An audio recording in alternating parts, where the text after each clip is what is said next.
5 تہٕ صف نمبر 62.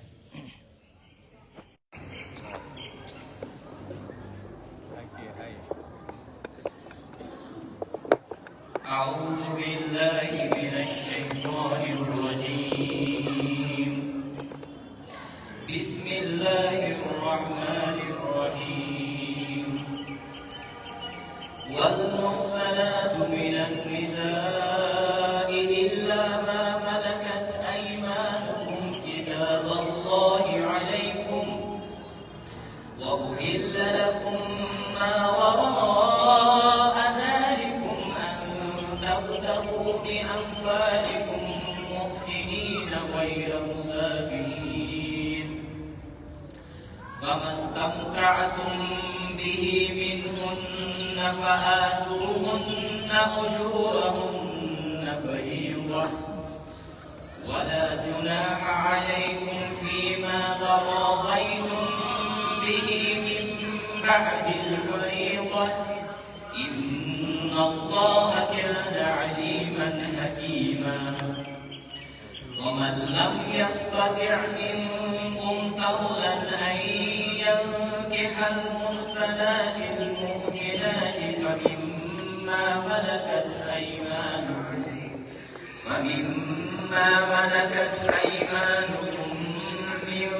فتياتكم المؤمنات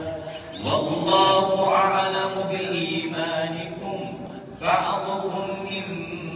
بعض فانكحوهن بإذن أهلهن وآتوهن أجورهن بالمعروف محسنات غير مسافحات ولا متخذات أخدان. فإذا أحسن فإن أتين بفاحشة فعليهن نصف ما على المحسنات من العذاب ذلك لمن خشي العنة منكم وأن تصبروا خير لكم والله غفور رحيم. يريد الله ليبين لكم ويهديكم سنن الذين من قبلكم ويتوب عليكم والله عليم حكيم.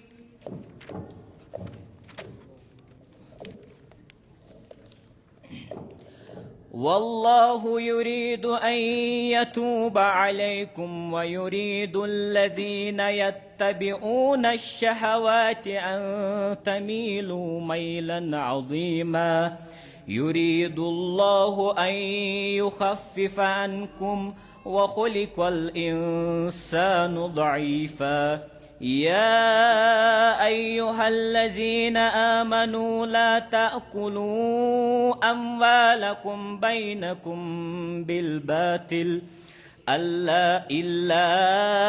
أن تكون تجارة عن تراض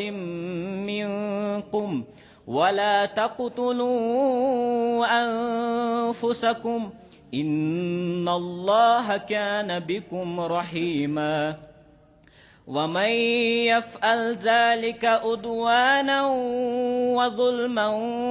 فسوف نصليه نارا وكان ذلك على الله يسيرا. إن تجتنبوا كبائر ما تنهون عنه نكفر عنكم سيئاتكم وندخلكم مدخلا كريما. ولا تتمنوا ما فضل الله به بعضكم على بعض للرجال نصيب مما اكتسبوا وللنساء نصيب مما اكتسبن واسألوا الله من فضله إن الله كان بكل شيء عليما. ولكل جعلنا موالي مما ترك الوالدان والأقربون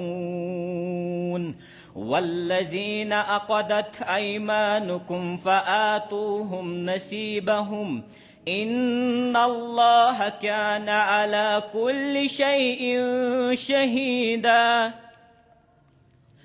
الرجال قوامون على النساء بما فضل الله بعضهم على بعض وبما أنفقوا من أموالهم فالصالحات قانتات حافظات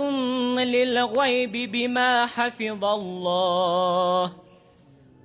واللاتي تخافون نشوزهن فعظوهن واهجروهن في المضاجع واضربوهن فإن أطعنكم فلا تبغوا عليهن سبيلا إن الله كان عليا كبيرا وإن خفتم شقاق بينهما فابعثوا حكما من أهله وحكما من أهلها إن يريدا إصلاحا يوفق الله بينهما إن الله كان عليما خبيرا واعبدوا الله ولا تشركوا به شيئا وبالوالدين إحسانا وبذي القربى واليتامى والمساكين والجار ذي القربى والجار الجنب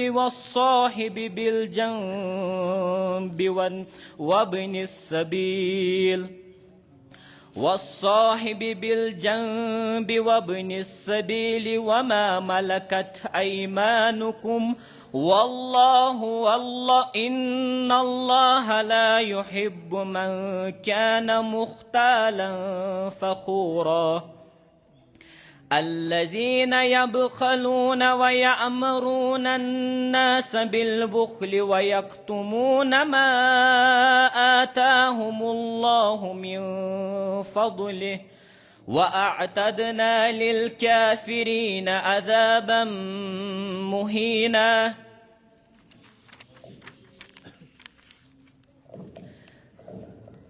والذين ينفقون أموالهم رئاء الناس ولا يؤمنون بالله ولا باليوم الآخر ومن يكن الشيطان له قرينا فساء قرينا وماذا عليهم لو آمنوا بالله واليوم الآخر وأنفقوا مما رزقهم الله وكان الله بهم عليما إن الله لا يظلم مثقال ذرة وإن تك حسنة يضاعفها ويؤت من لدنه أجرا عظيما فكيف إذا جئنا من كل أمة بشهيد وجئنا بك على هؤلاء شهيدا يومئذ يود الذين كفروا وعصوا الرسول لو تسوى بهم الأرض ولا يكتمون الله حديثا يا أيها الذين آمنوا لا تقربوا الصلاة وأنتم سكارى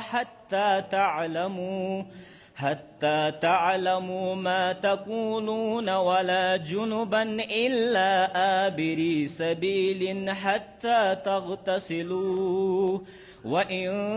كنتم مرضى أو على سفر أو جاء أحد منكم من الغائط أو لامستم النساء أو لامستم النساء فلم تجدوا ماء فتيمموا صعيدا طيبا فامسحوا بوجوهكم وأيديكم إن الله كان عفوا غفورا. ألم تر إلى الذين أوتوا نصيبا من الكتاب يشترون الضلالة ويريدون أن تضلوا السبيل والله أعلم بأعدائكم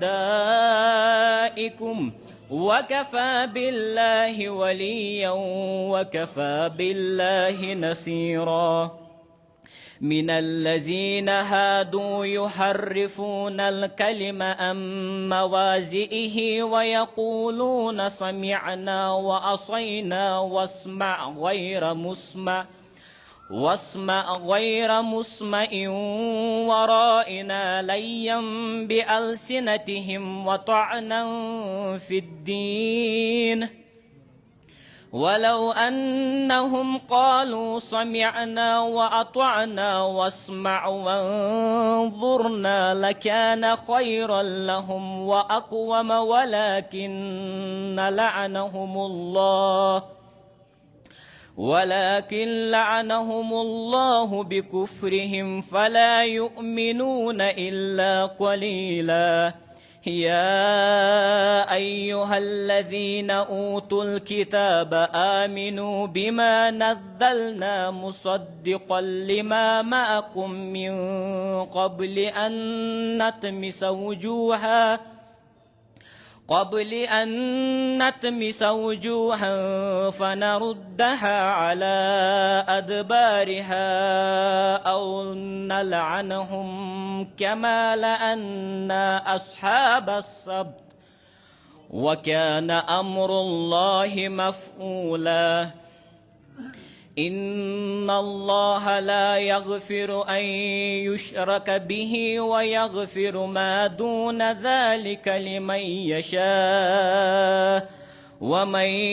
يشرك بالله فقد افترى إثما عظيما. ألم تر إلى الذين يزكون أنفسهم بل الله يزكي من يشاء ولا يظلمون فتيلا.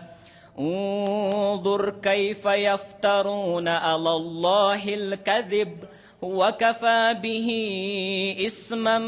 مبينا. ألم تر إلى الذين أوتوا نصيبا من الكتاب يؤمنون بالجبت والطاغوت ويقولون للذين كفروا هؤلاء أهدى من الذين آمنوا سبيلا.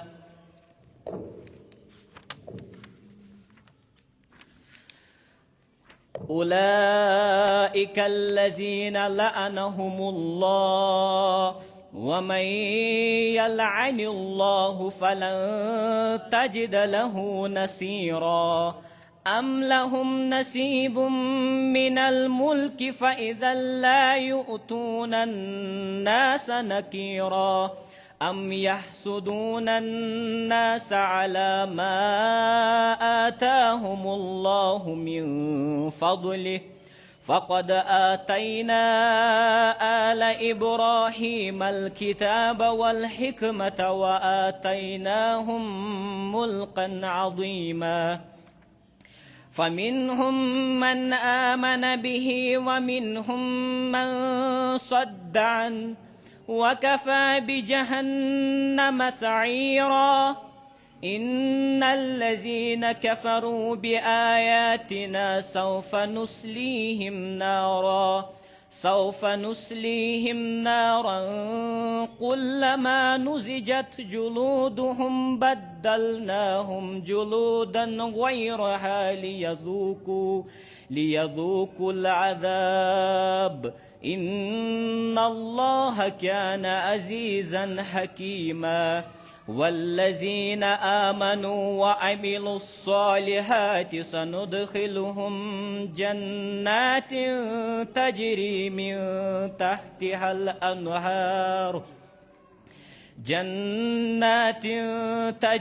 من تحتها الأنهار خالدين فيها أبدا لهم فيها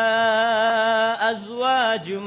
مطهرة وندخلهم ظلا ظليلا إن الله يأمركم أن تؤدوا الأمانات إلى أهلها وإذا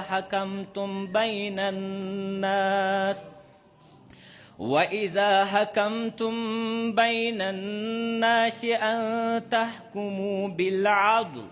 إن الله نعم ما يعظكم به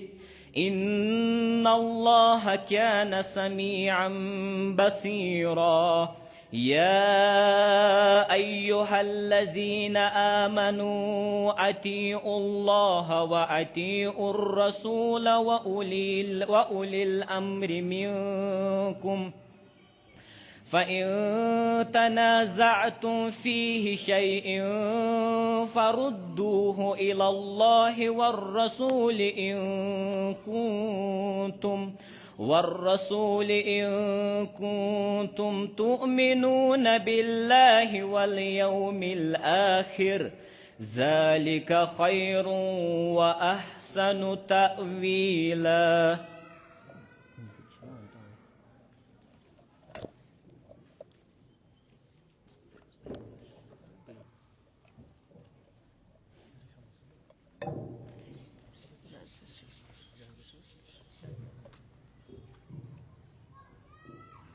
أعوذ بالله من الشيطان الرجيم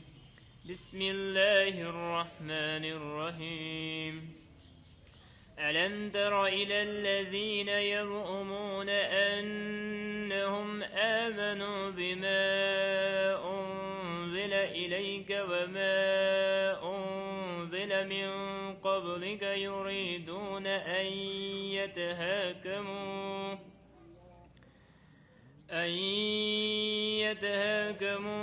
إلى الطاغوت وقد أمروا أن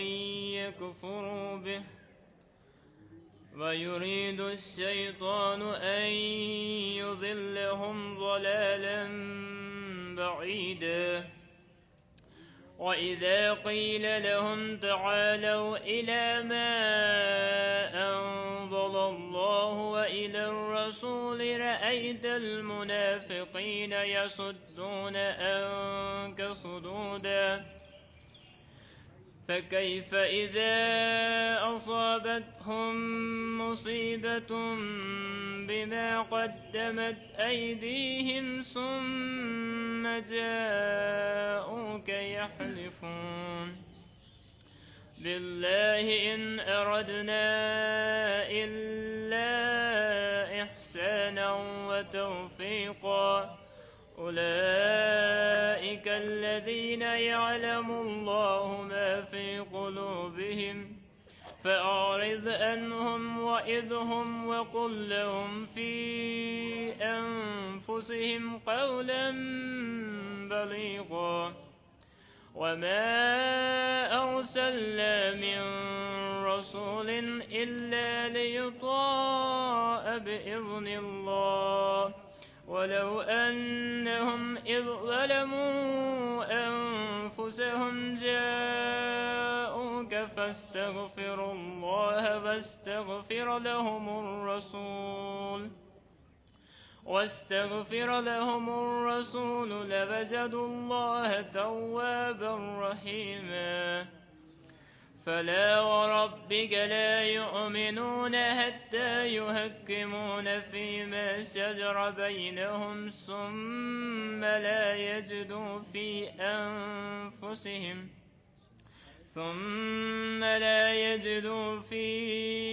أنفسهم حرجا مما قضيت ويسلموا تسليما ولو أنا كتبنا عليهم أن اقتلوا أنفسكم أو اخرجوا من دياركم ما فعلوه إلا قليل منهم ولو أنهم فعلوا ما يوعظون به لكان خيرا لهم وأشد تثبيتا وإذا لآتيناهم من لدنا أجرا عظيما ولهديناهم صراطا مستقيما ومن يطع الله والرسول فأولئك مع الذين أنعم الله عليهم من النبيين والصديقين والشهداء والصالحين وحسن أولئك رفيقا ذلك الفضل من الله وكفى بالله عليما يا أيها الذين آمنوا خذوا حذركم فانفروا ثبات أو انفروا جميعا وإن منكم لمن ليبطئن فإن أصابتكم مصيبة قال قد أنعم الله علي إذ لم أكن معهم شهيدا ولئن أصابكم فضل من الله ليقولن كأن لم تكن بينكم وبينه مودة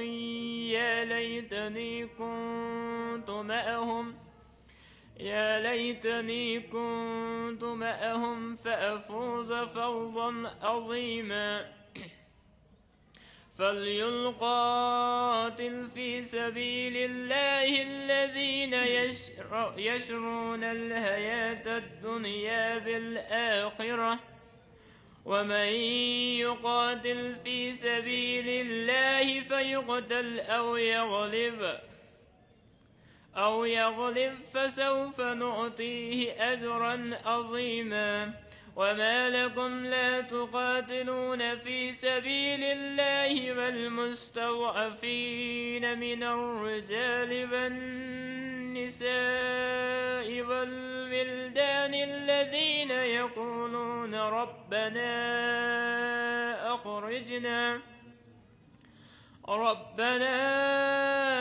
أخرجنا من هذه القرية الظالم أهلها واجعل لنا من لدنك وليا واجعل لنا من لدنك نصيرا الذين آمنوا يقاتلون في سبيل الله والذين كفروا يقاتلون في سبيل الطاغوت فقاتلوا أولياء الشيطان إن كيد الشيطان كان ضعيفا ألم تر إلى الذين قيل لهم كفوا أيديكم وأقيموا الصلاة وآتوا الزكاة فلما كتب عليهم القتال إذا فريق منهم يخشون الناس كخشية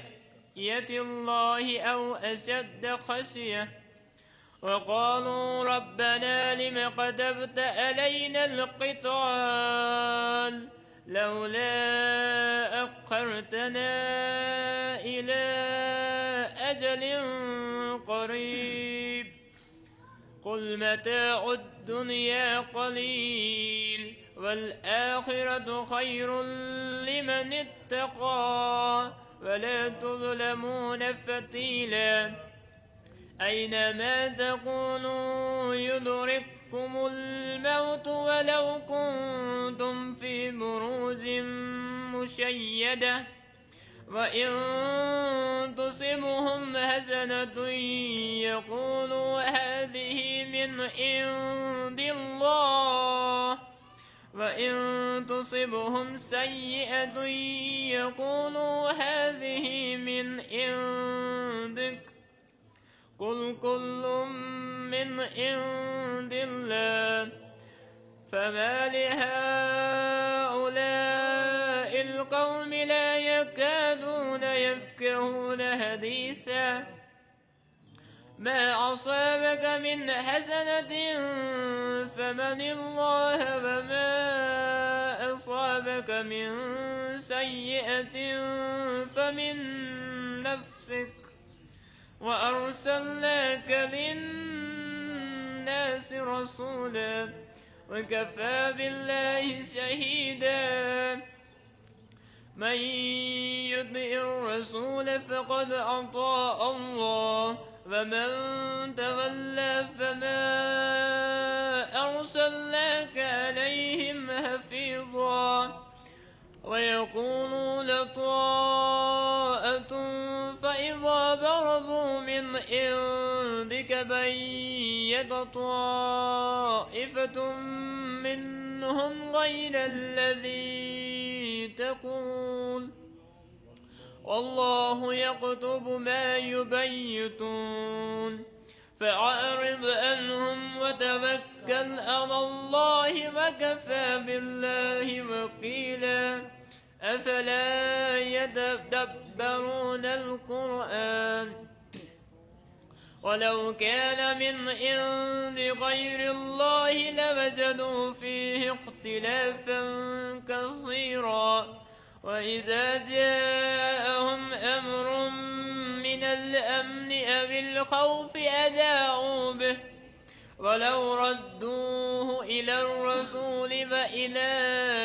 أولي الأمر منهم لعلمه الذين يستنبطونه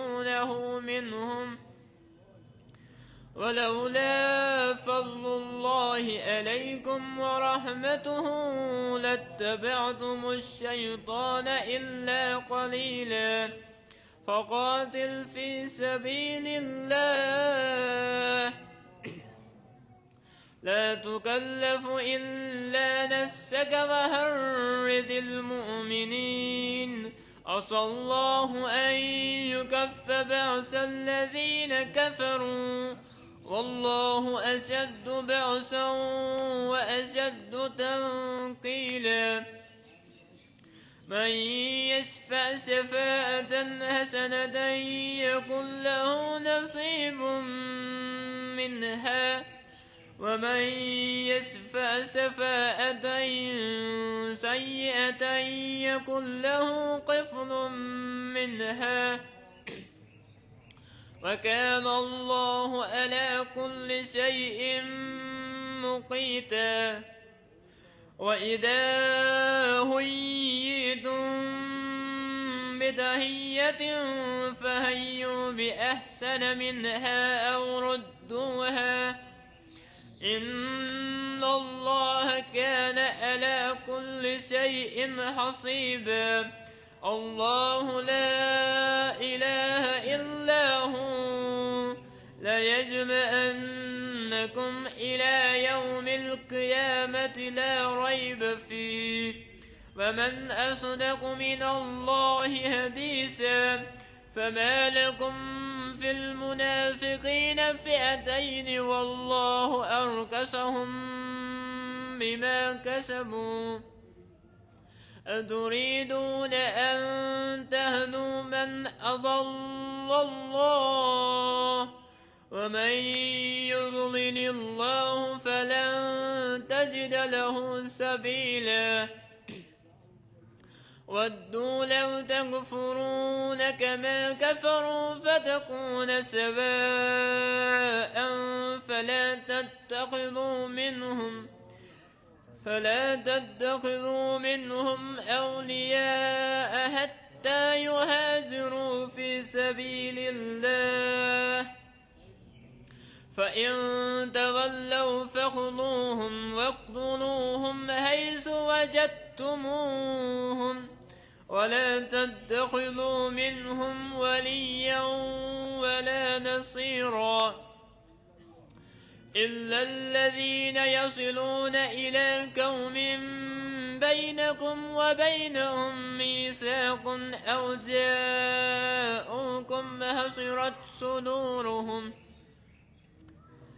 حصرت صدورهم أن يقاتلوكم أو يقاتلوا قومهم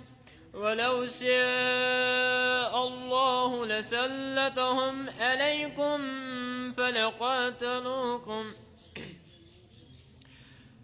فإن اعتزلوكم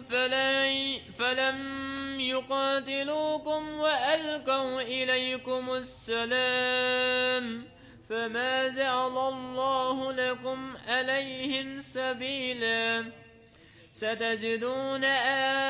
آخرين يريدون أن يأمنوكم ويأمنوا قومهم كلما ردوا إلى الفتنة أركسوا فيها فإن لم يعتزلوكم ويلقوا إليكم السلم ويكفوا أيديهم فخذوهم واقتلوهم حيث ثقفتموهم وأولئكم جعلنا لكم عليهم سلطانا مبينا وما كان لمؤمن أن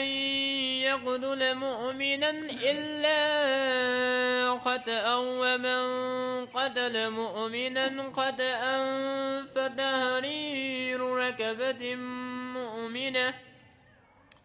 فتحرير ركبة مؤمنة ودية مسلمة إلى أهله إلا أن يصدقوا فإن كان من قوم عدو لكم وهو مؤمن فتحرير ركبة مؤمنة وإن كان من قوم بينكم وبينهم ميثاق فدية مسلمة إلى أهله وتحرير ركبة مؤمنة فمن لم يجد فصيام شهرين متتابعين توبة من الله وكان الله أليما حكيما ومن يقتل مؤمنا متعمدا فجزاؤه جهنم خالدا فيها وغضب الله عليه ولعنه أعد له عذابا عظيما يا أيها الذين آمنوا إذا ضربتم في سبيل الله فتبينوا ولا تقولوا لمن ألقى إليكم السلام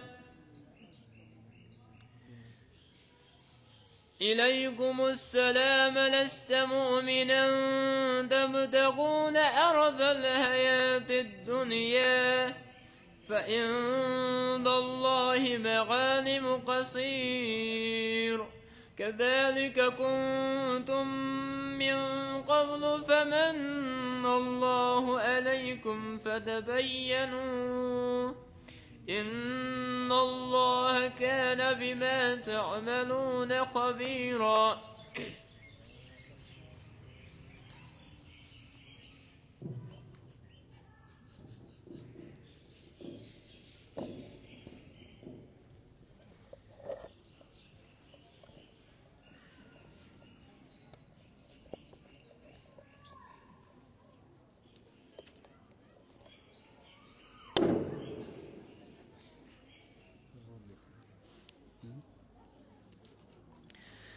أعوذ بالله من الشيطان الرجيم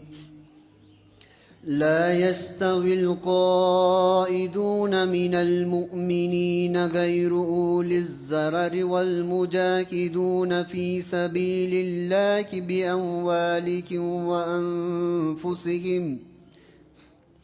فضل الله المجاهدين بأموالهم وأنفسهم على القائدين درجة وكلا وعد الله الحسنى وفضل الله المجاهدين على القائدين أجرا عظيما درجات منه ومغفرة ورحمة وكان الله غفورا رحيما إن الذين توفاهم الملائكة ظالمي أنفسهم قالوا فيم كنتم قالوا كنا مستضعفين في الأرض قالوا ألم تكن أرض الله واسعة فتهاجروا فيها فأولئك مأواهم جهنم وساءت مصيرا إلا المستضعفين من الرجال والنساء والولدان لا يستطيعون حيلة ولا يهتدون سبيلا فأولئك عسى الله أن يعفو عنهم وكان الله عفوا غفورا ومن يهاجر في سبيل الله يجد في الأرض مراغما كثيرا وسعة ومن يخرج من بيته مهاجرا إلى الله ورسوله ثم يدركه الموت فقد وقع أجره على الله وكان الله غفورا رحيما وإذا ضربتم في الأرض فليس عليكم جناح أن تقصروا من الصلاة إن خفتم أن يفتنكم الذين كفروا إن الكافرين كانوا لكم عدوا مبينا وإذا كنت فيهم فأقمت لهم الصلاة فلتقم طائفة منكم معك وليأخذوا أسلحتهم فإذا سجدوا فليكونوا من ورائكم ولتأت طائفة أخرى لم يصلوا فليصلوا معك وليأخذوا حذرهم وأسلحتهم ود الذين كفروا لو تغفلون عن أسلحتكم وأمتعتكم فيميلون عليكم ميلة واحدة ولا جناح عليكم إن كان بكم أذى من مطر أو كنتم مرضى أن تضعوا أسلحتكم وخذوا حذركم إن الله أعد للكافرين عذابا مهينا فإذا قضيتم الصلاة فاذكروا الله قياما وقعودا وعلى جنوبكم فإذا اطمأننتم فأقيموا الصلاة إن الصلاة كانت على المؤمنين كتابا موقوتا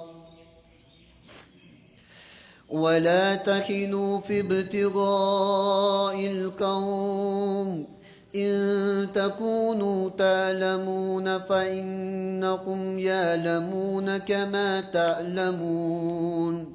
وترجون من الله ما لا يرجون وكان الله عليما حكيما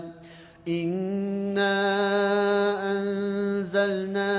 إليك الكتاب بالحق لتحكم بين الناس بما أراك الله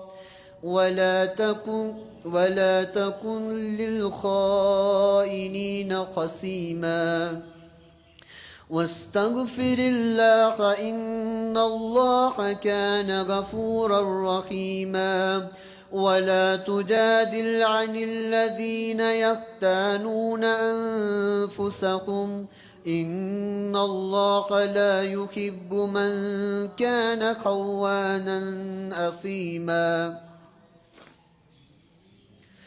يستخفون من الناس ولا يستخفون من الله وهو معهم إذ يبيتون ما لا يرضى من القول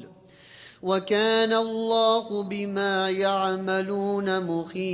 محيطا ها أنتم هؤلاء جادلتم عنهم في الحياة الدنيا فمن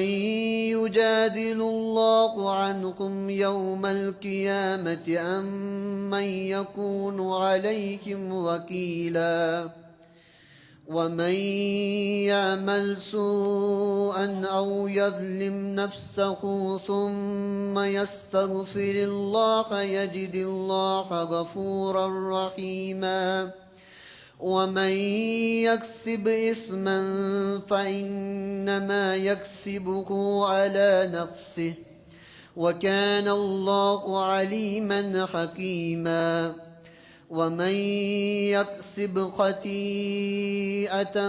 أو إثما ثم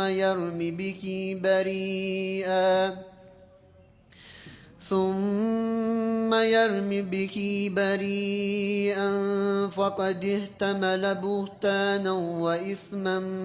مبينا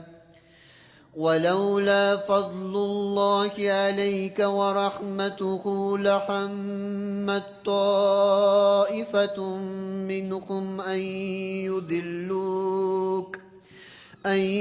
يضلوك وما يضلون إلا أنفسهم وما يضرونك من شيء وأنزل الله عليك الكتاب والحكمة وعلمك ما لم تكن تعلم وكان فضل الله عليك عظيما لا خير في كثير من نجواكم إلا من أمر بصدقة أو معروف أو إصلاح بين الناس ومن يفعل ذلك ابتغاء مرضات الله فسوف نؤتيه أجرا عظيما ومن يشاكك الرسول من بعد ما تبين له الهدى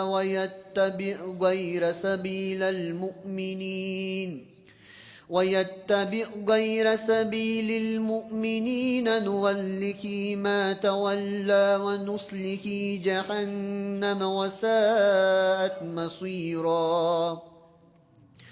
إن الله يغفر أن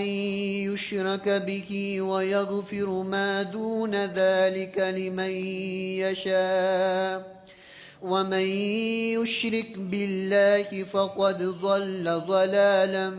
بعيدا إن يدعون من دونه إلا إناثا وإن يدعون إلا شيطانا مريدا لعنه الله وقال لأتخذن من عبادك نصيبا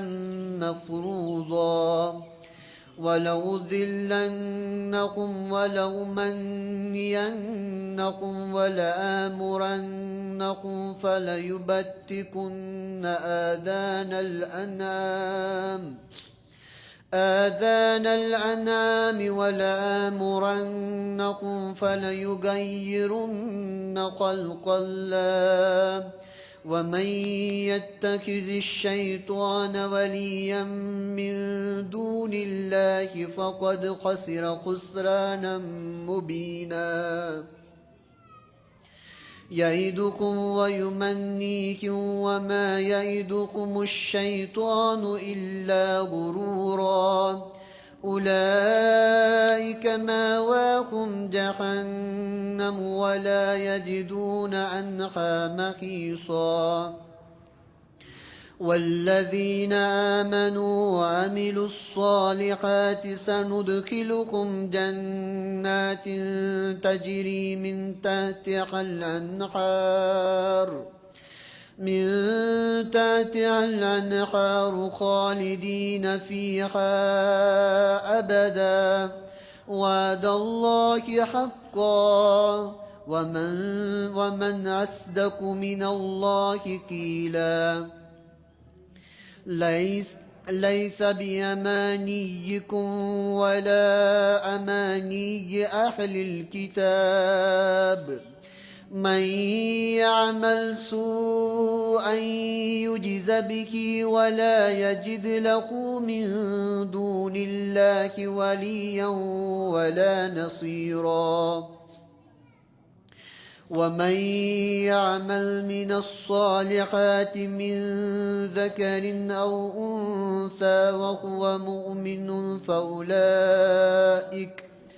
فأولئك يدخلون الجنة ولا يظلمون نقيرا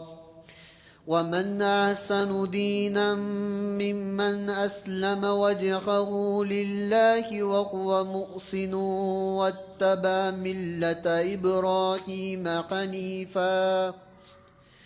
واتخذ الله إبراهيم خليلا ولله ما في السماوات وما في الأرض وكان الله بكل شيء محيطا ويستفتونك في النساء قل الله يفتيكم فيهن وما يتلى عليكم في الكتاب في يتامى النساء اللاتي لا توتونهن ما كتب لهن وترغبون أن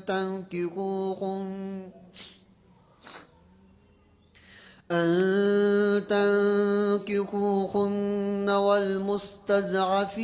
من الولدان وأن تقوموا لليتامى بالقسط وما تفعلوا من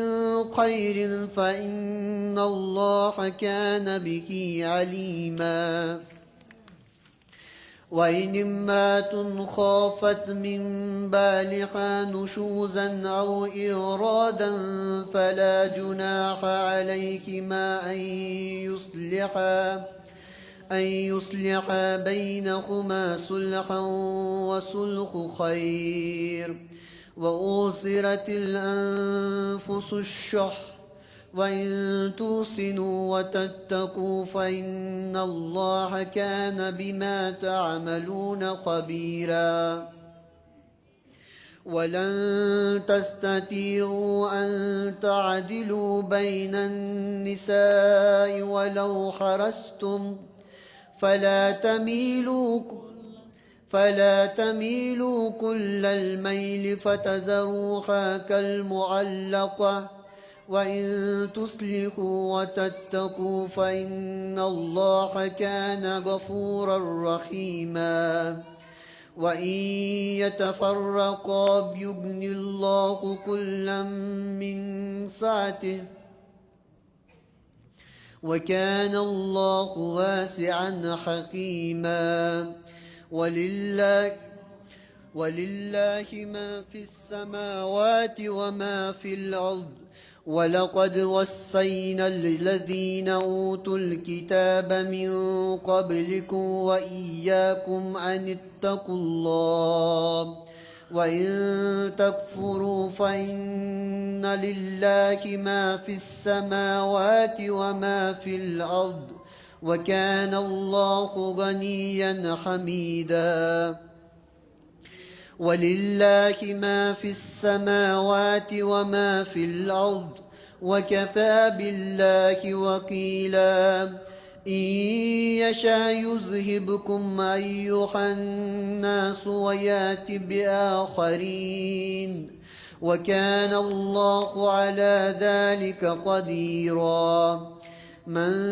كان يريد ثواب الدنيا فعند الله ثواب الدنيا والآخرة وكان الله سميعا بصيرا. يا أيها الذين آمنوا كونوا قوامين بالقسط شهداء لله ولو على أنفسكم أو الوالدين والأقربين. إن يكن غنيا أو فقيرا فالله أولى بهما فلا تتبعوا الهوى أن تعدلوا وإن تلووا أو تعرضوا فإن الله كان بما تعملون خبيرا. يا أيها الذين آمنوا آمنوا بالله ورسوله والكتاب الذي نزل على رسوله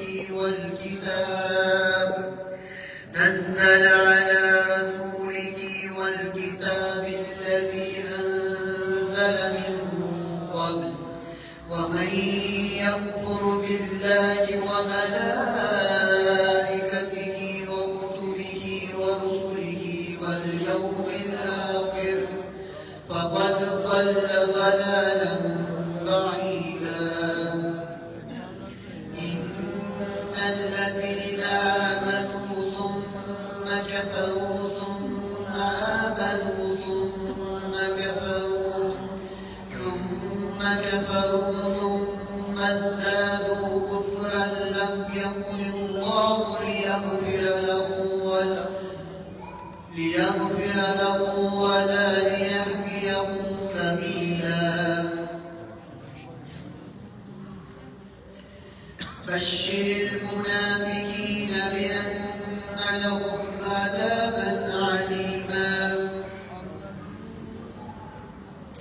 الذين يتخذون الكافرين أولياء من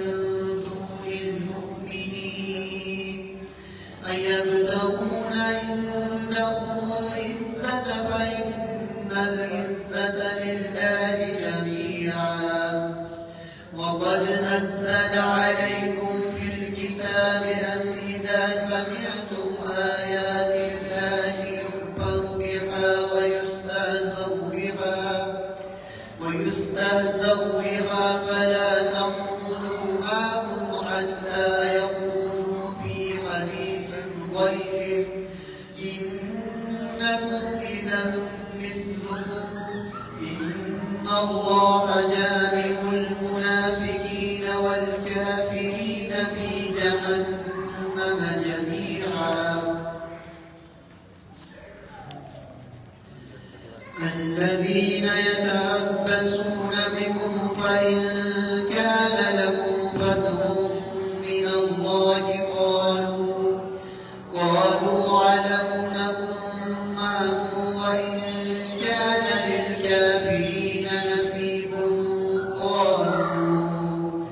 قالوا ألم نستحوذ عليكم ونمنعكم من المؤمنين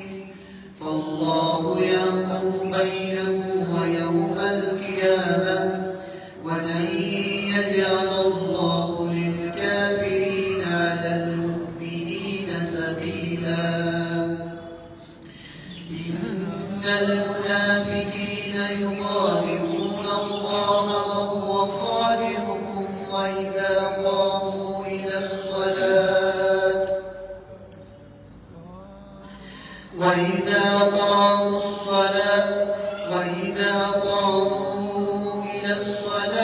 قاموا كسالى يراءون الناس ولا يذكرون الله إلا قليلا مذبذبين بين ذلك لا إلى هؤلاء ولا إلى هؤلاء ومن يضلل الله فلن تجد له سبيلا يا أيها الذين آمنوا لا تتخذوا الكافرين أولياء من دون المؤمنين أتريدون أن تجعلوا لله عليكم سلطانا مبينا إن المنافقين في الدرك الأسفل من النار ولن تجد لهم نصيرا إلا الذين تابوا وأسلموا واعتصموا بالله وأخلصوا دينهم لله فأولئك مع المؤمنين وسوف يؤتي الله المؤمنين أجرا عظيما ما يفعل الله بعذابكم إن شكرتم وآمنتم وكان الله شاكرا عليما صدق الله العلي العظيم وصدق رسوله النبي الأمين الكريم ونحن على ذلك من الشاكرين والشاكرين والحمد لله رب العالمين اللهم نور قلوبنا بالقرآن وزين أخلاقنا بزينة بالقرآن واجز حوائجنا واشف مرزانا بالقرآن اللهم أجل في فرج مولانا صاحب العصر والزمان بالقرآن وانصر الإسلام والمسلمين بالقرآن واحفظ علماءنا وقائدنا بالقرآن وارحم أمواتنا وشهداءنا وعلماءنا الماضين بالقرآن اللهم اجعل القرآن لنا في الدنيا قرينا وعلى الصراط نورا ودليلا وفي القيامة قائدا وشفيعا سبحان ربك رب العزة عما يصفون وسلام على المرسلين والحمد لله رب العالمين وصلى الله على